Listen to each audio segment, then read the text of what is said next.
الله عز وجل موږ په جماعت باندې امر کړي چې په جماعت کې پاتې سي. ګوري د ټولو ښه مثال د صحابه کرام جماعت. د صحابه کرامو له جماعت به نه وځي. صحابه کرامو چې دا علم دا دین و چاته ورسوي در دې وروسته څوک راله هغه تابعین وو. د تابعینو د جماعت به نه وځي. بیا به د تبع تابعینو له جماعت نه وځي. دا هغه خیر القرون دي چې دوی ته شهادت الله رسول صلی الله علیه وسلم په خیر باندې ویلي چې دا بهترین خلک. بیا در هغه راوروسته هغه څوک د الله رسول صلی الله علیه وسلم دا تشریح کړي د هغه څوک چې هغه د الله او د الله د رسول د صحابه کرامو د جماعت ملګري. علیکم بالسنة وسنة خلفاء الراشدین المهدیین. دا هغه حدیث پرونه کې بیا موږ د اهل سنت و جماعت عقیده ده چې د خلفاء راشدین و مهدیینو پر لار باندې بروان. وقد وردت الاحاديث المتعدده بالنهي عن التفرق والامر بالاجتماع والائتلاف كما في صحيح المسلم. ابن كثير وايي صحيح مسلم کې د الله رسول صلی الله علیه وسلم فرمایلی دي ان الله يرضى لكم ثلاثا. الله لتاسي په دروشانو راضي کیږي. درېشن الله تبارک وتعالى لتاسي غواړي. ويكره لكم ثلاثا. الله جل جلاله درېشانو څخه تاسي بند کړی او بدی ځنی کیږي. د دروشانو سره د الله محبت او له انسانانو غواړي. درېشان به الله رب العزت د الله بد ځنی کیږي او انسانانو ځین منه کړی دي. ان تعبدوه ولا تشركوا به شيئا. اول ورد الله عز وجل له انسانانو دا غواړي چې تاسو زما عبادت وکړي لما سره څوک مشرک وي. د الله تبارک وتعالى عبادت به دي صرف د الله د رضا لپاره.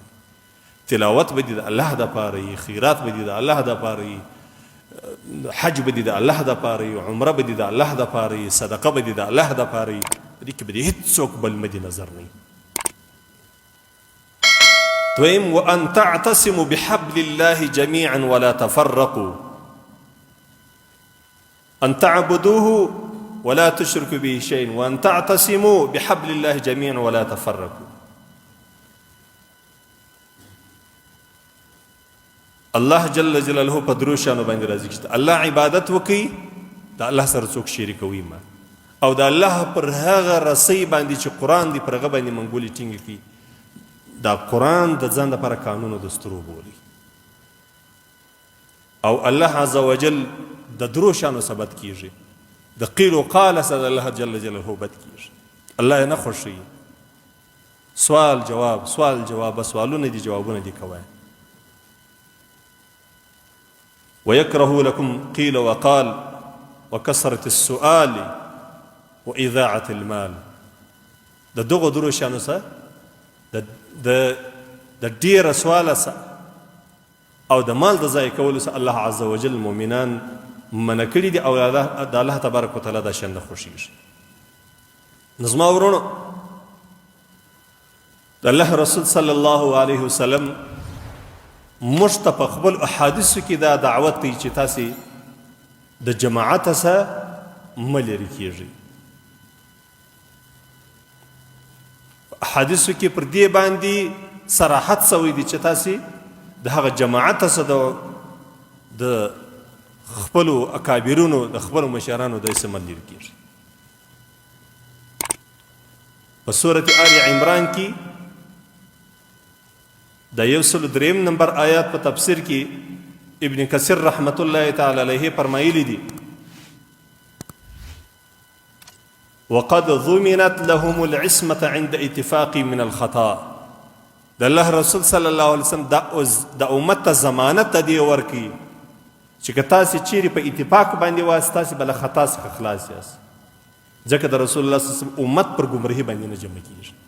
نو د دې معنا دا سوه دا یو قسم ضمانت دی د دې چې کوم د اهل سنت او جماعت د صحابه کرامو د تابعینو د تبع تابعینو او بیا د څلورو حق او مذاهبو خلق چې پر کم شي باندې را جمع سوي دي د دې به اخواته دوري دوري ته نځي.